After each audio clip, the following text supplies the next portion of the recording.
महाराष्ट्राचे उपमुख्यमंत्री अजितदादा पवार म्हणजे मिस्टर परफेक्शनिस्ट असं मी म्हटलं तर चुकीचं होणार नाही.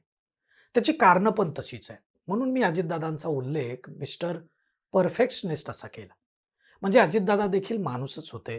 त्यामुळं सर्वांप्रमाणे त्यांच्यातही गुणदोष होतेच.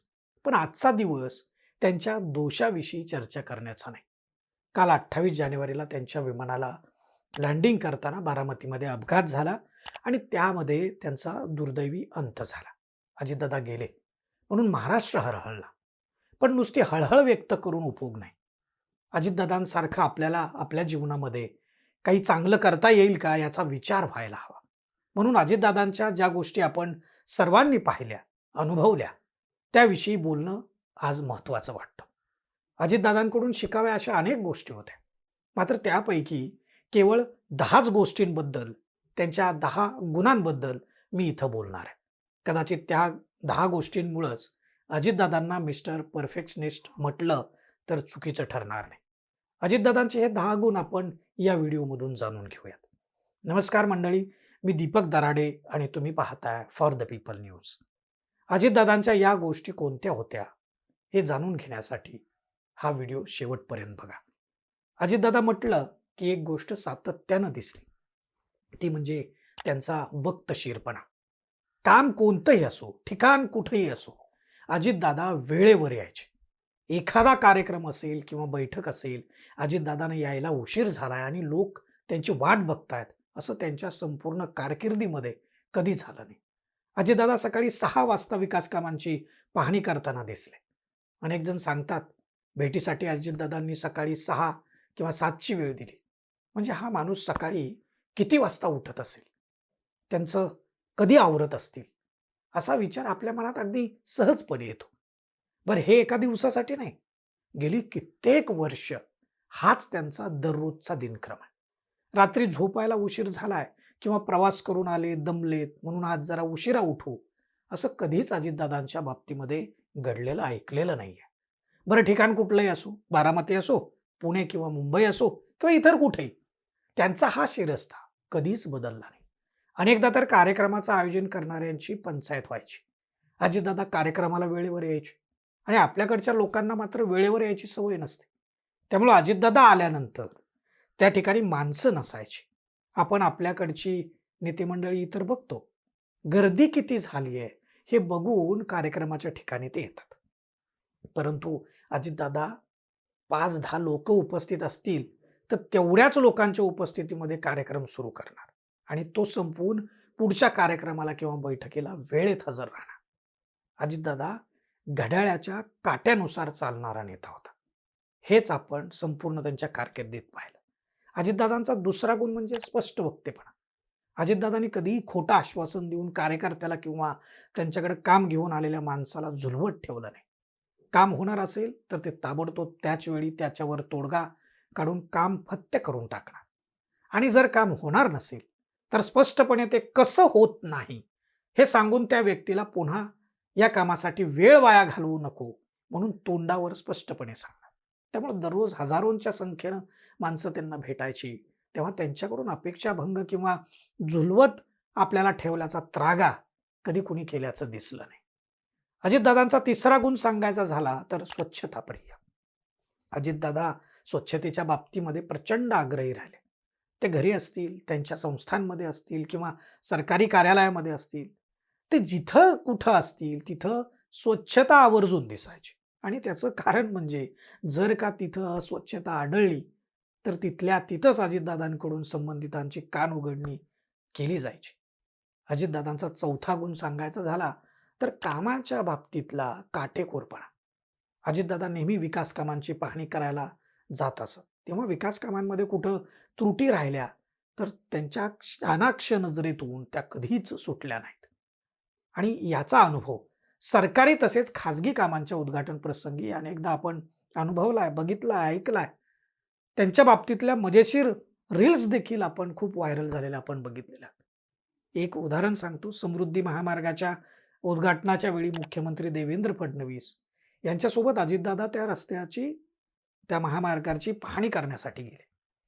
तर लांबूनच त्यांनी त्या पुलाच्या एका पिलरला कुठेतरी रंग न दिल्याचं दाखवून दिलं. त्यावर मुख्यमंत्री फडणवीसांनी एक टिप्पणी देखील हसत हसत केली, की अजितदादांच्या नजरेतून कोणीच आणि कोणतीच चूक सुटणार नाही. एखाद्याच्या कार्यालयाचं, व्यवसायाचं उद्घाटन करण्यासाठी अजितदादा आले, तर बारकाईनं ते संबंधित बांधकाम, तिथली मांडणी, तो व्यवसाय पाहायचे आणि काहीतरी कुठेतरी चुकीचं दिसलं, की लगेच नजरेस आणून द्यायचे.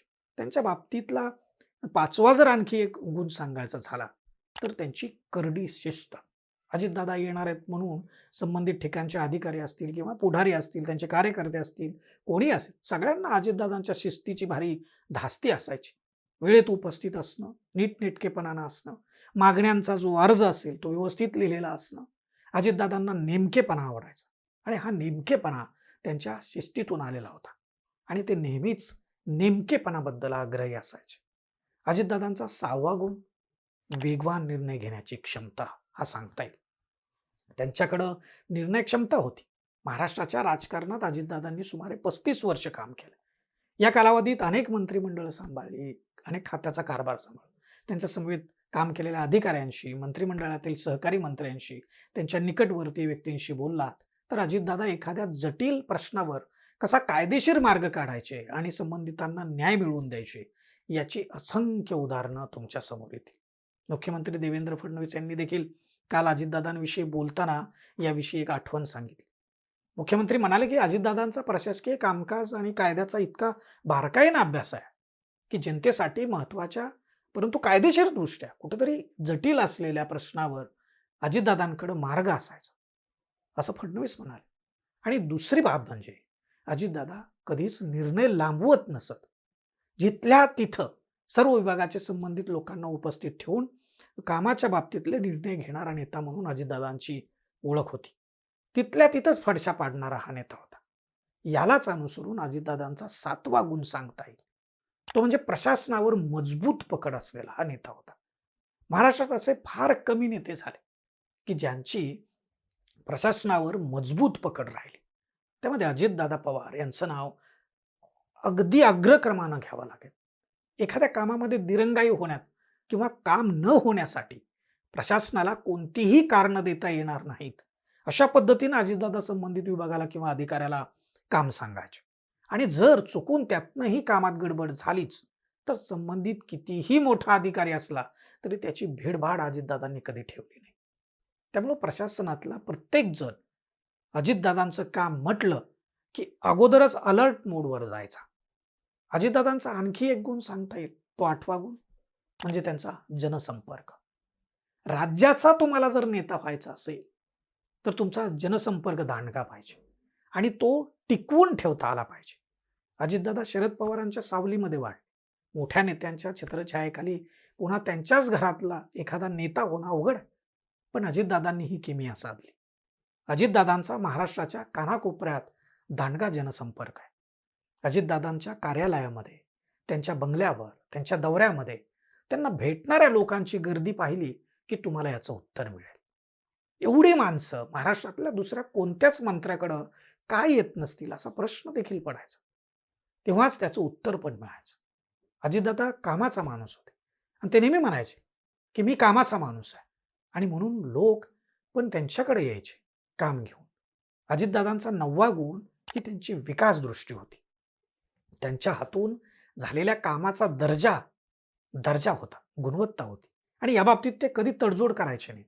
त्यामुळे त्यांच्या कार्यकाळात झालेल्या प्रशासकीय इमारती असोत वा इतर कामं, त्यातून त्यांची विकासाची दृष्टी दिसायची.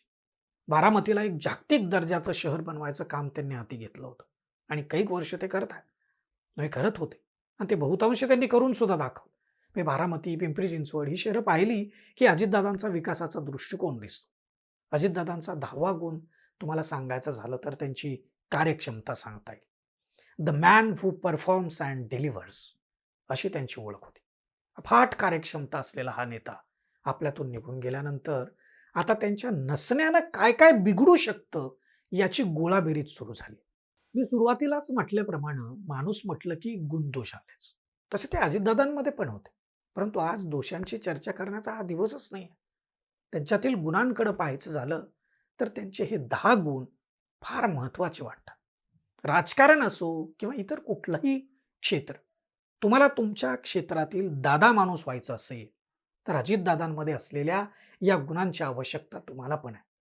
तुम्ही हे गुण आत्मसात केले, तर तुम्ही देखील तुमच्या कार्यक्षेत्रातला दादा माणूस नक्की व्हाल, असा मला विश्वास वाटतो. तुम्हाला अजितदादांमधील या गुणांविषयी काय वाटतं? ते व्हिडिओच्या खालील कमेंट बॉक्समध्ये जरूर मांडा आणि फॉर द पीपल न्यूज चॅनलला सबस्क्राईब करा. धन्यवाद.